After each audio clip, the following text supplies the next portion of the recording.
Vamos falar sobre esta polêmica série que a Netflix lançou e que é baseada em fatos reais. Roda a vinheta e vem comigo.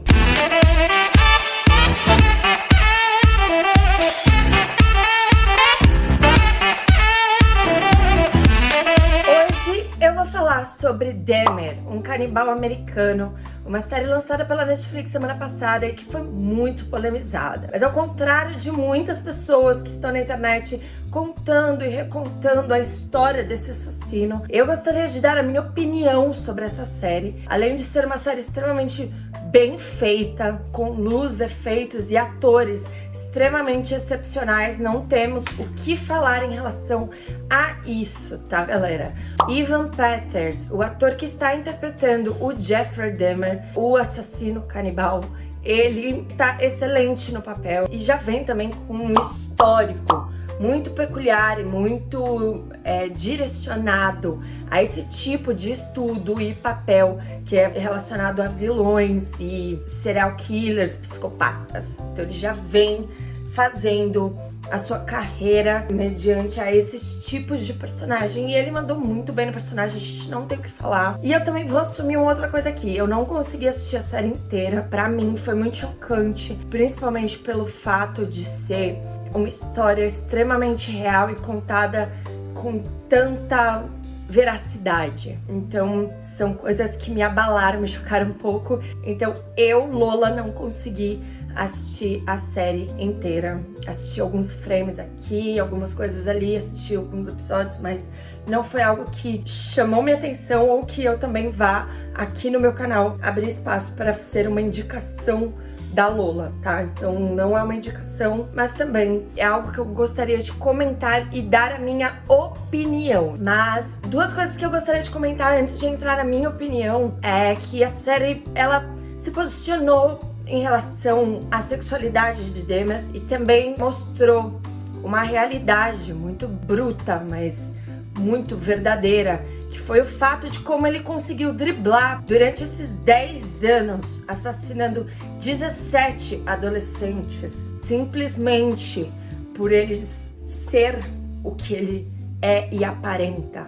E isso é um fato até os dias de hoje. Então é muito interessante como a série trouxe isso à tona. Então isso eu achei muito bacana. Eu acho que sim, existe gosto pra tudo e eu também gosto de assistir séries que falam sobre assassinatos e assim vai. Mas o que eu tô querendo entrar em questão aqui, tá, gente? É um detalhe que a Netflix deixou passar simplesmente porque é de direito deles, tá? E eu vou explicar isso agora. Um dos fatores primordiais que eu acho pra gente se iniciar um projeto nesse nível, nesse grau de sofrimento que envolve famílias de 17 vítimas e que eu acho assim muito delicado, é o simples parecer, um aviso, uma simples notificação de que essa série vai sair, vai ser lançada no ar mundialmente. E isso a Netflix não fez, mas a gente sabe que ela tem esse direito. Por quê? Uma vez que os assassinatos estão em domínio público, a produção do seriado não possui obrigatoriedade em contatar as famílias das vítimas sobre a produção antes do lançamento. Então a gente sabe que isso é um direito da produção. Mas, porém, gente, existe um fator chamado humanismo e senso comum, que eu acho que a gente tem que tomar um pouco de cuidado. No Twitter, você encontra o primo de uma das vítimas informando e falando que a família tá sofrendo demais com tudo isso.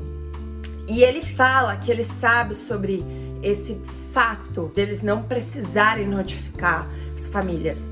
Mas ele explica um pouco o lado dessas famílias. E agora você é um pouco mais profunda. Para nós, é entretenimento. Para eles, é um sofrimento eterno.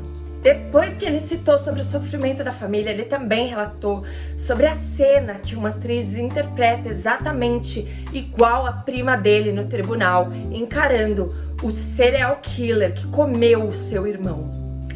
E ele fala que isso é um sofrimento surreal para a família. E aí a série, gente, a produção se defendeu dizendo que o objetivo nunca foi utilizar Demer, mas sim mostrar as perspectivas das vítimas e explicar as maneiras pelas quais raça e sexualidade atravessam os assassinatos. Beleza, raça e sexualidade foi o que eu falei lá no começo, tá? Porém, mostrar as perspectivas da vítima. A gente sabe que estudos tanto de teatro como de cinema, como até de roteirização, você precisa, para fazer uma aproximação do personagem, empatia ou até mesmo, não é o caso do Demer, é empatia, tá? Só vou abrir aspas aqui. Aproximação, a pessoa precisa ter mais tempo de tela, mais falas, estar em primeira pessoa ou até mesmo ser protagonista. Mas eu tô falando até mesmo ser protagonista, porque tem algumas séries que trazem essa proximidade não só com protagonistas, e sim com antagonistas ou até mesmo coadjuvantes, tá? Mas um exemplo muito bom é, por exemplo, assim, não vamos ser hipócritas. Quem assistiu Dexter, você se aproximou ou não pelo personagem? Eu assisti Dexter e eu adoro a série Dexter. E sim, existe uma aproximação do personagem a partir do momento que é contado a história do ponto de vista dele. E não estou falando da câmera estar filmando a vista dele. Estou falando o conto em primeira pessoa. Gente, eu tô abrindo várias aspas aqui só para haters não abrirem de uma frase uma carta, tá? Então só tô dando uma leve cortada aqui no rolê e explicando um pouquinho mais sobre as partes técnicas. Então, mostrar o ponto de perspectiva das vítimas seria outro tipo de conto. Então aqui já existe um erro, tá? Que eles estão certos em não precisar notificar a família, ok. Mas que eles estão certos sobre falar que estão querendo trazer a perspectiva das vítimas, deu uma errada aí, hein? Errou. Porque não rolou. Se existe ou não empatia do público sobre este personagem, já é outra coisa. Porque na série em si, eu acho que eles não mostram exatamente isso, tá? Mas que está sendo contada através da perspectiva de outra pessoa está. E não é totalmente das vítimas.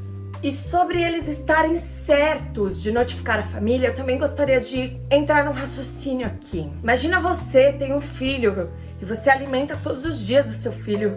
Você leva pra escola, você vê o seu filho crescer. Peraí. O caminho do seu filho cruza com um assassino, estuprador e canibal, e não deixa um resto do seu filho porque ele coloca no ácido e você não tem nada, você não tem mais o seu filho. E aí você já tem que conviver a sua vida inteira com isso. E aí você abre o seu Netflix ou atende o telefone da sua casa, porque ele relata isso, as famílias estão relatando que os telefones não param, que as pessoas estão na porta da casa das famílias. Tipo, tá um abuso surreal. Então assim, gente, você vê a história sendo contada pela perspectiva do assassino do seu filho. Então assim, gente, eu não sou mãe, eu não posso falar, mas quando eu faço essa pequena ligação mental, uma historinha mental, que é o que eu contei agora, eu sinto um pouco, e deve ser muito pouco. Às vezes a gente pode assistir a série como uma simples série, ok, tudo bem. Só estou querendo trazer um pouco de informação por trás das vítimas desse acontecimento, tá? Por trás das famílias que também são vítimas, porque também sofrem para um caralho. Então, eu acho que assim, a forma de se ganhar dinheiro através de uma história verídica não precisa notificar por lei, mas por humanismo e senso comum, eu acho que devia ser notificado sim.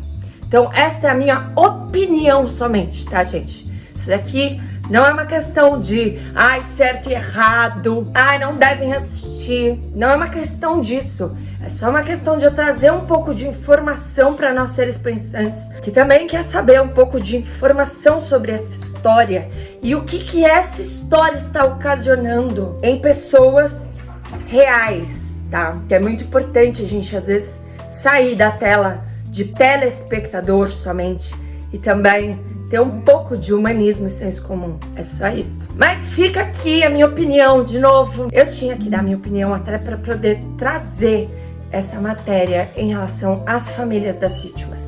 Um grande beijo, deixa seu like, deixa sua opinião, independente de qual ela for, independente se for igual ou não a minha, eu não ligo. Eu acho que viva a opinião, viva a diversidade. E é isso. Um grande beijo e a gente se vê.